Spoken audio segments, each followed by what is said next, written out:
नमस्कार, आप देख रहे हैं ब्रेकिंग बिहार। अभी हमारे साथ है लोक जनशक्ति पार्टी रामविलास के प्रदेश महासचिव राघोपुर, हाजीपुर में जो राघोपुर विधानसभा है उसके प्रभारी, और मुजफ्फरपुर के सह प्रभारी रंजन सिंह। कल जिस प्रकार से राष्ट्रीय लोक जनशक्ति पार्टी ने चिराग पासवान पर हमला किया है कि अटकलें चल रही है कि मुख्यमंत्री नीतीश कुमार एक बार फिर से एनडीए में वापसी कर सकते हैं। हालांकि अपनी हर खबर में हमने ये कहा है कि हमारा आकलन है, जदयू के तमाम नेताओं ने इस बात से इनकार किया, लेकिन हमारा आकलन है कि मुख्यमंत्री नीतीश कुमार एक बार फिर से पलटी मारेंगे। वैसे में चंदन सिंह ने सीधे तौर पर चिराग पासवान पर तीखा हमला किया और यहां तक कह दिया कि अगर मुख्यमंत्री नीतीश कुमार वापस आते हैं तो चिराग पासवान उनके पैर पकड़ करके माफी मांगेंगे, क्योंकि जिस प्रकार से चिराग पासवान ने मुख्यमंत्री की नीतियों के खिलाफ पूरे बिहार में जो दौरा किया है, मुख्यमंत्री नीतीश कुमार को लगातार उनकी नीतियों के खिलाफ बोलते रहते हैं। वैसे में क्या कहते हैं चिराग पासवान की पार्टी के नेता रालोसपा के आरोपों पर? आपने सुना होगा कल रंजन सिंह जी जिस प्रकार से चंदन सिंह ने तीखा हमला किया चिराग पर।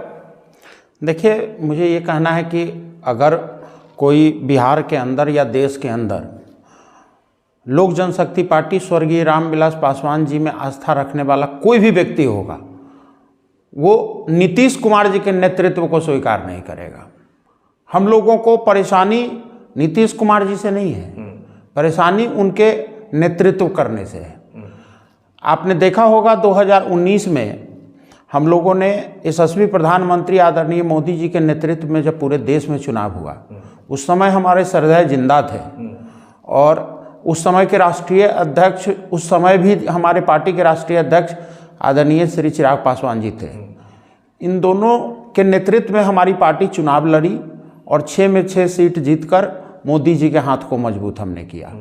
लेकिन ठीक 1 साल बाद जब विधानसभा का चुनाव हुआ, जब नेतृत्व स्वीकार करने की बात नीतीश कुमार जी की आई, तो हमने नेतृत्व स्वीकार, हमने भाजपा से अलग हो गए। हमें भाजपा से समस्या नहीं है, हमें किसी भी दल से समस्या नहीं है, समस्या है नीतीश कुमार जी के नेतृत्व से। हमें ऐसा लगता है, हमारी पार्टी को ऐसा लगता है, हमारे नेता को ऐसा लगता है कि बिहार जो आज पिछड़ा है, बिहार में जो बदहाली है, कानून व्यवस्था नहीं है, शिक्षा नहीं है, रोजगार नहीं है, लोग पलायन कर रहे हैं, इसके मुख्य जिम्मेदार, चूँकि बिहार के कैप्टन होने के नाते सूबे के 20 साल से लगातार मुख्यमंत्री रहने के कारण जिम्मेदारी कहीं ना कहीं नीतीश कुमार जी पर है। तो नीतीश कुमार जी से हमारी कोई व्यक्तिगत दुश्मनी नहीं है, लेकिन उनकी नीतियों का तो आप लोग खिलाफ है ना? नीतियों के खिलाफ कल भी थे, आज भी हैं और सदैव रहेंगे। और कल अगर मुख्यमंत्री आ गए एनडीए में वापस, तब भी हम लोग विरोध करेंगे उनके नीतियों का। आज अगर एनडीए में वापसी करते हैं तो ये तो भाजपा के साथियों को, भाजपा के नेतृत्व को समझने की जरूरत है कि हमें किसे रखना है, किसे नहीं रखना है। ये चूंकि बड़ा दल है भाजपा, हम उनके एलाइज हैं, हमारा जो पार्टी का गठबंधन है वो भाजपा से है, नीतीश कुमार जी से गठबंधन नहीं है। और जिस तरीके से मोदी जी के नेतृत्व को स्वीकारते हुए, मोदी जी के नेतृत्व को देखते हुए पूरा देश 2024 का चुनाव लड़ेगा, हमारी पार्टी भी उनके नेतृत्व में चुनाव लड़ेगी और मजबूती से 400 आंकड़े के पार से रंजन सिंह जी, आप नहीं माने, शब्दों की बाजीगरी में आप घुमा फिरा करके अपनी बातें कहते हैं, लेकिन मुख्यमंत्री नीतीश कुमार अगर आते हैं तो आप लोग सबसे बड़ा चीज है कि बीजेपी पर प्रेशर नहीं दे पाएंगे। आप लोग लगातार कह रहे हैं कि 6 सीट से कम पर हम नहीं मानेंगे। लोकसभा की 6 सीटों की बात आप क्यों? 2019 में नीतीश कुमार जी थे तो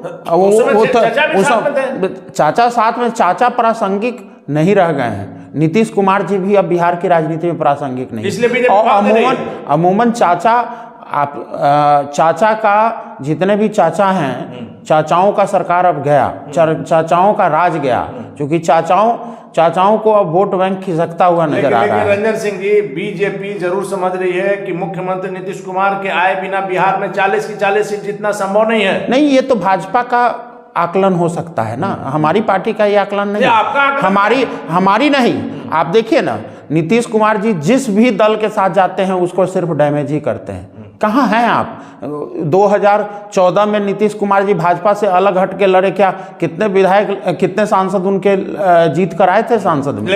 ये समझने की बात है। नीतीश कुमार जी का जनाधार खत्म हो चुका है।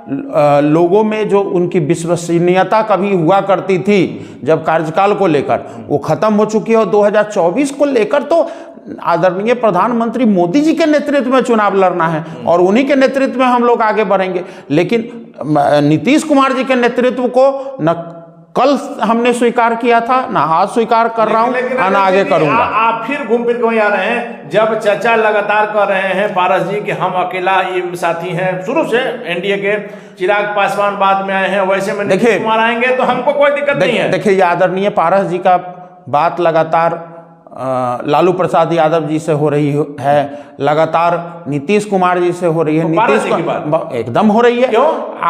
आप उनको पता है ना कि अगर 19-20 हुआ तो मोदी जी के साथ नहीं भी रह सकते हैं। रीजन है ना उसका। तो कहा है कि मैं मरते दम तक बिना किसी शर्त के मोदी जी के साथ। ठीक है, तो फिर उनसे पूछिए ना कि बात अब मैं सारी बातें को मीडिया के सामने नहीं बोल सकता, लेकिन आप जो बोल सकते हैं वही बोलिए। उनके नेताओं, उनके प्रवक्ताओं से पूछिए कि नीतीश कुमार जी से ऐसा क्या रिश्ता रहा है जो पिछले 20 साल में उनका कहीं ना कहीं मतलब नीतीश कुमार से उनका लगाव रहा है। एकदम रहा है, ये स्वीकारते हैं वो लोग, आज भी वो टच में है। स्वीकारते हैं, टच में होंगे। हम मतलब ये कह रहे हैं ना कि लालू प्रसाद और मुख्यमंत्री नीतीश कुमार के टच में पारस जी हैं। बिल्कुल है, बिल्कुल है। मतलब ये संभावना बन रही है कि जैसे आप लोग दावा कर रहे हैं कि हाजीपुर से चिराग ही लड़ेंगे। हालांकि आपने नेता की बात की, हमने पशुपति पारस से कई बार बात की, उन्होंने कहा कि किसी स्थिति में हम हाजीपुर से लड़ेंगे, देखिए दुनिया की कोई ताकत हमें नहीं रोक सकती। देखिए, एक बात बताते हैं, हमारे पार्टी का जो जनाधार है वो हमारे नेता आदरणीय श्री चिराग पासवान जी के साथ है जी। पार्टी 2 टुकड़े में जब बटी थी तो ये बहुत अब पुरानी बात रह गई, अब इस पर चर्चा करने का विषय नहीं है कि हमारे वोट बैंक हमारे साथ है। निश्चित तौर पर भीड़ आपके साथ है। भीड़ नहीं, वोट बैंक हमारे साथ है। चूंकि आपने देखा होगा भाजपा को जब भी यहाँ उपचुनाव की जरूरत हुई है तो क्या ऐसी जरूरत पड़ गई जब आदरणीय श्री चिराग पासवान जी को आगे करके और पशुपति पारस जी को पीछे करके पूछा नहीं था, पूछा गया नहीं था। यह बात हमने लगातार कही है, मोकामा चुनाव से लेकर के आप गोपालगंज तक जाते हैं। तो क्या तो निश्चित रूप से जो राजनीति में अपना विचार रखते हैं, जो विश्लेषक हैं, वो इस बात को मानते हैं और जानते हैं कि इसी पर आलोचना नेता ने कल ही आरोप लगाया है मेरे स्टूडियो में बैठ करके कि चिराग जी ने जाकर के विनती किया बीजेपी से कि हमारे नाम से एक लेटर जारी कीजिए, हम भी प्रचार करना। अरे जो लोग उनके दल से चिराग पासवान जी का नाम लेते हैं, बार बार लेते हैं, मैं उनको शुभकामनाएं देता हूं, बार बार नाम लेते रहें, क्योंकि उनकी पार्टी की अस्तित्व ही इसी बात पर टिका हुआ है कि चिराग पासवान जी का जब तक वो नाम नहीं लेंगे तब तक उनके पास आधार तो है नहीं। देखिए, कार्यकर्ता वो किसी भी पार्टी को चलाने के लिए कार्यकर्ता कोष और कार्यालय की जरूरत होती है ना। तो कार्यकर्ता कोष और कार्यालय 3 चीज की जरूरत होती है ना। तो वो तो कोष लेकर चले गए पार्टी के, कार्यालय भी लेकर चले गए, कब्जा कर लिया उन्होंने। अब हमारे पास तो सिर्फ कार्यकर्ता बच गया था। हम तो उन्हीं कार्यकर्ता के बदौलत हम लोगों ने चिराग पासवान जी के नेतृत्व में पूरे बिहार में हम लोगों ने घूमा। जिस तरीके से आशीर्वाद आपके कैमरे ने कितना बार कैप्चर किया है, और इस बात को सारे राजनीतिक दल और जनता जानती है कि भाई किसके कहने पे और किसके कारण चिराग पासवान जी को और रामविलास पासवान जी को मानने वाले व्यक्ति वोट किधर कर सकते हैं, ये उनको पता है। लेकिन अनिल जी, मैं आपको एक चीज और भी बताता हूं, नीतीश कुमार जी के नेतृत्व को स्वीकार करने वाला व्यक्ति स्वर्गीय रामविलास पासवान जी का कभी अनुयायी नहीं हो सकता। मैं गारंटी दावे के साथ। लेकिन रंजन जी, आपने अभी कहा कि हमारे कैमरे गवाह हैं, मैं स्वयं कई जगह मौजूद रहा, औरंगाबाद, लेकिन स्वर्गीय रामविलास पासवान जी के फोटो टांग देने से, नीतीश कुमार जी के भजन गाने से आप स्वर्गीय रामविलास पासवान जी की सच्ची श्रद्धांजलि आप नहीं दे रहे हैं। आप एक तरफ कहते हैं कि हम भाई हैं, चाहे भतीजा हैं, उत्तराधिकारी होने का दावा करते हैं, आपके पास वोट बैंक है नहीं, आप स्वर्गीय रामविलास पासवान जी के नीतियों पे आपको चलना नहीं है। जब जिंदा रहते हुए स्वर्गीय रामविलास पासवान जी जिंदा थे, तब से लेकर और मरणोपरांत नीतीश कुमार जी ने लगातार हमारे नेता को अपमानित किया था उन्होंने। तो मोदी जी ने भी कहा, तो मोदी जी ने, पूरा देश जानता है कि एक दलित नेता को किस तरीके से स्वर्गीय रामविलास पासवान जी को नीतीश कुमार जी जब आईसीयू में थे तब इन्होंने फोन करके नहीं पूछा। आप जब भी ऐसी परिस्थिति हुई है तो स्वर्गीय रामविलास पासवान जी को बेइज्जत करने का नीतीश कुमार जी ने कभी कोई कसर नहीं छोड़ा है। उन नीतीश कुमार जी के नेतृत्व को करना, उनके भजन को गाना, ये उनके लिए शोभा हो सकता है, दे सकता है, उनके राजनीति का चरित्र हो सकता है, हमारे दल के चरित्र की राजनीति। लेकिन रंजन सिंह जी, आपने कहा कि हमारे कैमरे गवाह, निश्चित तौर पर चिराग पासवान की सभाओं में अप्रत्याशित जो जन सैलाब आप कह सकते हैं, उसे भीड़ नहीं जन सैलाब कह सकते हैं, जो उमड़ता है, हम खुद गवाह हैं। आप नवादा से लेकर के नालंदा चले जाइए, औरंगाबाद चले जाइए, कहीं जाइए, चिराग पासवान की सभा में आधे घंटे पहले से अगर लोगों को जानकारी हो तो हजारों की संख्या में उमड़ती है। लेकिन रालोसपा नेता का कहना है कि चिराग पासवान फ्लॉप अभिनेता है, स्मार्ट चेहरा है, उनको देखने के लिए लोग आते हैं। अगर वो स्मार्टनेस के कारण ही आते हैं, तो वो स्मार्टनेस उनमें क्यों नहीं है? क्या प्रिंस जी कम स्मार्ट है क्या जी? तो क्यों नहीं भीड़ जाती है? बात क्वेश्चन स्मार्टनेस का नहीं है, देखने में कोई हमने आरोप बताया सर। नहीं, मैं भी तो उसका उत्तर ही दे रहा हूं। क्या प्रिंस जी कम स्मार्ट है क्या? तो फिर क्यों नहीं भीड़ जाती? क्यों नहीं जनता विश्वास करती? क्योंकि बिहार के अंदर जितने भी नीतीश कुमार जी के नीतियों से जितने भी माता बहनों की आंख के आंसू गिरे हैं, उस आंसू को पोंछने स्वर्गीय रामविलास पासवान के अनुयायी, चाहे स्वर्गीय रामविलास पासवान के अनुयायी हम हो, चाहे हमारे नेता आदरणीय श्री चिराग पासवान जी हो, एक न एक लोजपा का कार्यकर्ता जरूर गया होगा उस आंसू को पोंछने के लिए, और निरंतरता में जा रहा है। स्वर्गीय रामविलास पासवान की देन है जो आज 80 करोड़ से ज्यादा लोग मुफ्त अनाज पा रहे हैं। नहीं, अब हमारे सरदार ने क्या क्या काम किया देश के लिए, ये तो बात करेंगे तो ये टीवी डिबेट और इंटरव्यू में ये संभव नहीं है कैप्चर करना, वो तो एक अलग विषय है। लेकिन मैं आपको सिंपल सा एक जवाब देना चाहता हूं कि जो लोग नीतीश कुमार जी को की भक्ति करते हैं ना, वो कभी रामविलास पासवान जी के अनुयायी नहीं हो सकते। मैं आपको आपके चैनल के माध्यम से सारे कार्यकर्ता, सारे नेता, चाहे जहां के भी हों, जो स्वर्गीय रामविलास पासवान जी में आस्था व्यक्त करते हैं, वो कभी भी नीतीश कुमार जी के नेतृत्व को स्वीकार, और नीतीश कुमार जी का तो चरित्र रहा है ना सर, कोई ऐसा सगा नहीं जिसको उन्होंने ठगा नहीं। आपको क्या लगता है कि आरजेडी से सब कुछ ठीक है क्या? आरजेडी से सब चीज ठीक है? नहीं, किसके साथ ठीक रहा है नीतीश कुमार जी का? आप बताइए ना। जॉर्ज फर्नांडिस के साथ ठीक रहा है, शरद पवार जी के साथ ठीक रहा है, आरसीपी बाबू के साथ ठीक रहा है, ललन सिंह के साथ ठीक रहा है, आरजेडी के साथ ठीक रहा है, या बीजेपी के साथ ठीक रहा है? ललन सिंह करेंगे, कोई दिक्कत नहीं। सर, ऐसा कोई व्यक्ति बताइए ना, ऐसा कोई दल बताइए ना जो नीतीश कुमार जी के राजनीतिक प्रकोप से ग्रसित न हुआ हो। लेकिन नीतीश कुमार के आने से कहीं आप लोग को फिर 2 से 3 सीटों पर सिमट? सर, नीतीश कुमार जी के आने या ना आने से लोकसभा चुनाव में कोई फर्क नहीं पड़ता। हमारे एनडीए में भी कोई फर्क नहीं पड़ रहा है। जो आस्था है वो आदरणीय मोदी जी पर है।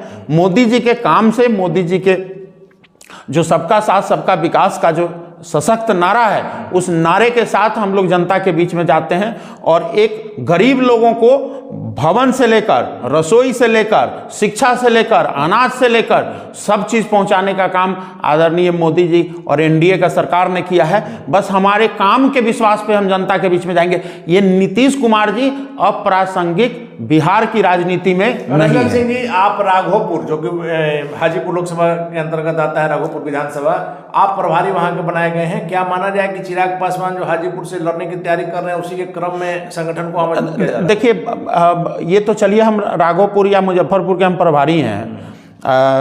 ये अमूमन हमारे 40 जिला में, वो तो हम जान रहे हैं, 40 जिला में आदरणीय हमारे प्रदेश अध्यक्ष आदरणीय राजू तिवारी जी के नेतृत्व में संगठन दिन प्रतिदिन काम कर रही है, उनको भी फायदा। और मैं आपके चैनल के माध्यम से बताना चाहता हूं कि 40 जिला में स्वयं राजू तिवारी जी और हमारे पार्टी के जितने भी नेता हैं, चाहे विभिन्न प्रकोष्ठों के अध्यक्ष हों, चाहे उपाध्यक्ष हों, महासचिव हों, सारे लोग हर जिला में किसी न किसी दिन कहीं ना कहीं संगठन में बूथ कमेटी का काम करें।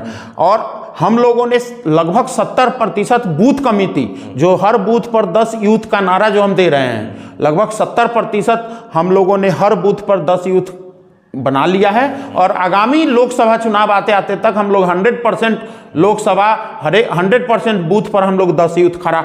चिराग पासवान जी के जो अनुयायी हैं, जो स्वर्गीय रामविलास पासवान जी के फॉलोअर हैं, उनको हर एक बूथ पर 10 यूथ खड़ा करके और आदरणीय मोदी जी के हाथों को मजबूत करके फिर 400 पार करके हम लोग सरकार बनाएंगे। 400 पार 400 पार 14 तारीख को चूड़ा दही का शानदार भोज कर रहे हैं पारस जी अपने कार्यालय में, एनडीए के तमाम नेताओं का जुटाना। अब वही कर सकते हैं ना, अब भोज के जरिए ही कुछ हो सकता है, भोज के जरिए अब हो सकता है। चलिए आखिरी सवाल है मेरा रंजन सिंह जी, यह भी अटकलें लग रही है जिस प्रकार से मुख्यमंत्री नीतीश कुमार के आने की अटकलें लग रही है, यह भी अटकलें लग रही है कि चिराग पासवान यदि उनका मन मुताबिक काम नहीं हुआ, मुख्यमंत्री इधर आ गए, उनको मन मुताबिक सीट नहीं मिला, तो क्या महागठबंधन का रूप तेजस्वी यादव के साथ जा सकते हैं चिराग?